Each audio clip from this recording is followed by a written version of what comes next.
In the heart of the North American wilderness, stories are told of a creature both terrifying and tragic. This being, born of greed and desperation, is the Wendigo. The Wendigo legend originates from the Algonquian-speaking First Nations peoples. These tribes lived in the Great Lakes region of both Canada and the United States. For them, the Wendigo was more than a scary story.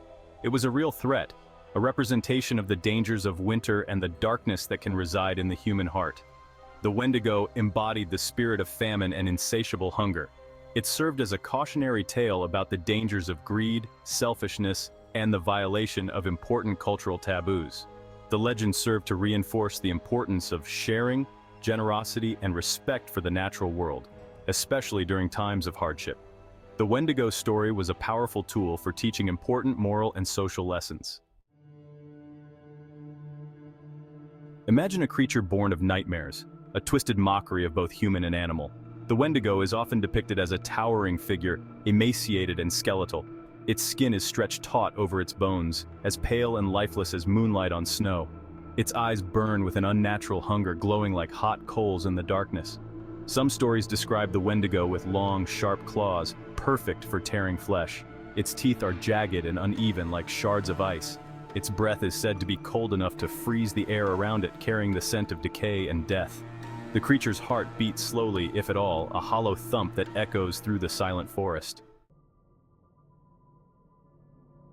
The Wendigo is more than just a physical being. It possesses supernatural abilities that make it even more terrifying. One of its most feared powers is its ability to mimic human voices. The Wendigo uses this ability to lure unsuspecting victims into the depths of the wilderness, where it can hunt them down. The Wendigo is also said to possess incredible strength and speed.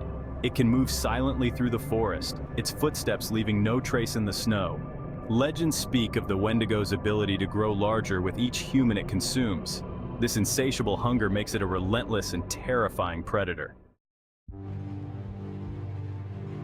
Section 4. The Haunts of Hunger. The Wendigo's Domain. The Wendigo makes its home in the most remote and unforgiving regions of the North American wilderness. Deep forests, where the sun rarely reaches the forest floor, are its preferred hunting grounds. These areas are often shrouded in mist and fog, adding to the creature's air of mystery and dread. The Wendigo is also said to be drawn to places touched by tragedy and despair. Abandoned settlements, battlefields, and places where people have starved to death are all said to attract the creature. Its presence is believed to linger in these areas, a constant reminder of the dangers of the wilderness and the darkness that can consume the human soul. Section 5. A Heart of Ice, the Wendigo's predatory nature.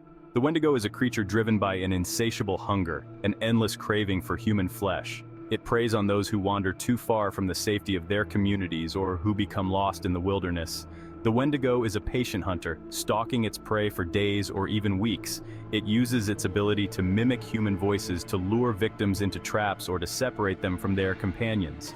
Once the Wendigo has isolated its prey, it strikes with terrifying speed and ferocity, leaving nothing behind but bones and the chilling sound of the wind howling through the trees.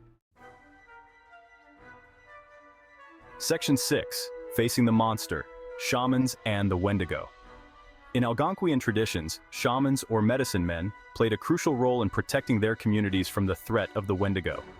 These spiritual leaders possessed knowledge of ancient rituals and ceremonies believed to ward off the creature.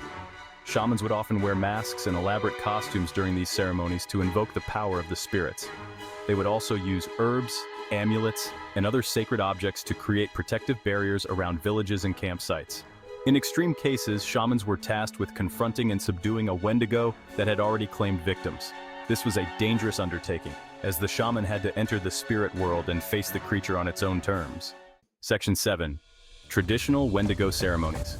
The Wendigo is deeply rooted in indigenous traditions, and its presence has given rise to numerous ceremonies and rituals. These practices are a vital part of the cultural fabric, designed either to summon or ward off the fearsome creature. These ceremonies are often spiritual, rhythmic, and uplifting, involving chants, dances, and offerings to the spirits. Tribal members would gather around a central fire, their rhythmic drumming and haunting flutes echoing through the night. The air would be thick with the scent of burning herbs, believed to cleanse the environment and protect against evil. Dancers, adorned in intricate costumes and masks, would move in hypnotic patterns, their steps mirroring the ancient stories passed down through generations. These dances were not just a form of expression but a potent invocation of spiritual energy, intended to create a protective barrier around the community. Offerings of food, tobacco, and other sacred items were made to the spirits, seeking their favor and intervention. Elders would lead the chants, their voices rising and falling in a harmonious blend that resonated with the very essence of the land. These chants were believed to call upon the ancestors, asking for their guidance and protection. In some traditions, specific ceremonies were performed to summon the Wendigo, often as a means of understanding its power or seeking its favor. These rituals were dangerous and required the utmost respect and caution, for summoning the Wendigo was a perilous endeavor that could easily backfire. Whether to summon or ward off the Wendigo, these traditional ceremonies highlight the deep spiritual connection between the indigenous people and their environment. They serve as a testament to the rich cultural heritage and the enduring legacy of these ancient practices.